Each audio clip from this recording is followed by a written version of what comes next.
just pointless to do anything else other than implement the deen of Islam in everything. If you had a chance to speak to all the non-Muslims in the world, what would you like to say to them if you have just 1 minute? I think I would say the same thing I'd want to also say to Muslims in the world, which is don't blindly believe what you've been taught by your parents, your culture, your society. Question it for yourself. How do you know what you're following is true? How do you know that all the things that you've been taught are true about everything? And I don't just mean about questions of science or what have you, which of course we ask questions anyway. It's about what you should and shouldn't do. What is your life for?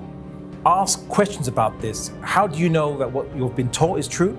And if you do know, if you investigate it and you discover the truth, why don't you implement it in all areas of your life? We see some people who, despite seeing clear evidences, don't become Muslim. What is the reason behind this, do you think? Well, I'll say there's two categories of people who resist Islam.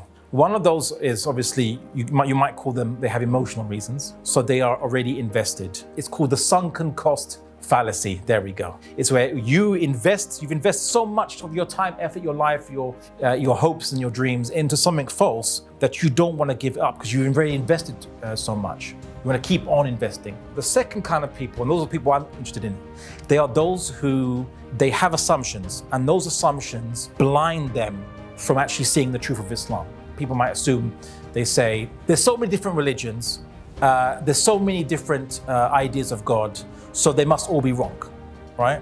That's an assumption, and it's a quite common one amongst many atheists and so on. But I could simply point to them and say, okay, in the past, there were so many theories about what the sun was. Yeah, was it a flat disc? Is it an upturned bowl, where a bowl of fire, or is it a sphere? Oh, could someone say, well, there's so many different, theories about the sun that the sun doesn't exist? Say, no, one of them's right, the rest are wrong.